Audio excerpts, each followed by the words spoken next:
Good morning, Leanne. Nice to be here. All right, so in a nutshell, how did we do in the last quarter of 2014? Well, the tourism industry is saying they had a pretty good quarter. Not exceptionally phenomenal, but, you know, if they want to have business as expected, it was a little bit better than expected over that quarter. So that's October to December. And within that, in particular, the accommodation sector did very well. So they were showing a stronger performance overall. Yeah. Okay, so hotels had a good season. Where they had a good season. Basically, beds, yeah. What were we looking at in terms of beds? Well, I don't actually have the bed occupancy statistics out yet, so they'll be a little bit more delayed. But our index just says, overall, how much profitability are you making? And so we're saying, you know, sometimes profitability is not directly linked to how many beds you've sold. You might be selling less beds at a higher rate, so you're making more profits. So we're saying it's a pulse of the businesses in the industry. Are they sustainable? Are they making profits? And they're all looking very comfortable at the moment. Yeah. How does it work? I mean, in terms of, for people that have never really heard of the tourism index before, what is it that you measure in its entirety? Okay, it's what we call a qualitative index, and we survey a number of establishments in the accommodation sector, and we also survey businesses in the attractions, travel agents, conference centres, foreign exchange, tourism retail businesses, so across the entire spectrum of where a tourist might spend their money. And we ask them what was their capacity utilisation, what was their revenue like, and what was their profitability like. And we ask them also about employment and about future prospects for the industry and future growth of the industry. Yeah. If we have to do a comparison between the years, are we growing? Are we staying stable? What's it looking like? We're definitely growing, although the index won't always show the growth, is because as you grow, more businesses come into the industry.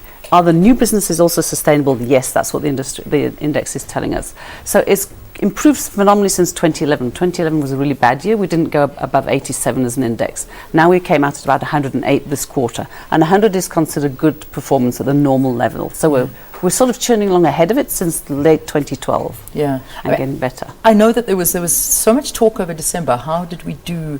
Was it busier than normal? Did we get international visitors? Now I don't imagine you can tell whether it's international or local travel. We can't, but we do ask them in terms of what was the good factors and what was the bad factors. Yeah. And mostly people are saying foreign leisure demand was strong.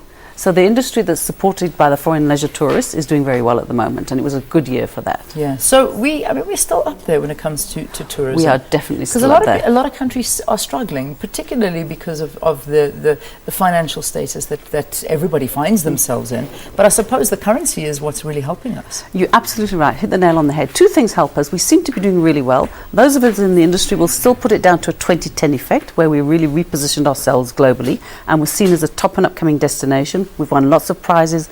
All of our cities, Durban, Cape Town and Joburg, have won prizes. We've been in the top 15 destinations in the world, and a weekend makes it incredibly affordable. So it's very, very strong drivers for foreign tourism. Yeah. Are you able to tell which is the busiest?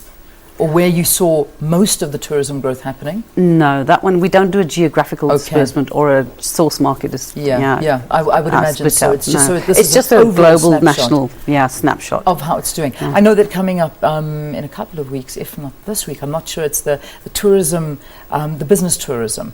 There's a big conference that's Meetings happening Africa conference is in February. Yeah, phenomenal conference, and business tourism incredibly important for us as well. Well, that's a big thing. It is. I mean, you look at business tourism, and that's the thing where you get people that come here for business and then realize, I've got to bring my family because this is so good. You're so right. First of all, when we sell, you sell to 2 or 3 people to bring 200 people or 2,000 people here. So the marketing is very focused, and you can bring big groups here, and it's the best word of mouth marketing afterwards about what a great destination we are. Yeah. So they experience the country and they go back and tell everybody about it. All right, excellent. So there you go. In a nutshell, South Africa doing very, very well when it comes to tourism. It's growing. The last quarter saw, is this the correct score? 113.3. For the accommodation sector, yes. That's what I said. They were the ones who were most buoyant over the last quarter, had a good quarter. Anything over 100 is good? Anything over 100 is good. So this is great? It's great, yeah. All right, good to hear. Gillian, thank you very much for talking to us. Nice to be here. And this was Gillian Saunders, the Hospitality and Tourism Head for Grant Thornton, talking to us about this Tourism Business Council of South Africa releasing the Tourism Business Index for the fourth quarter of 2014.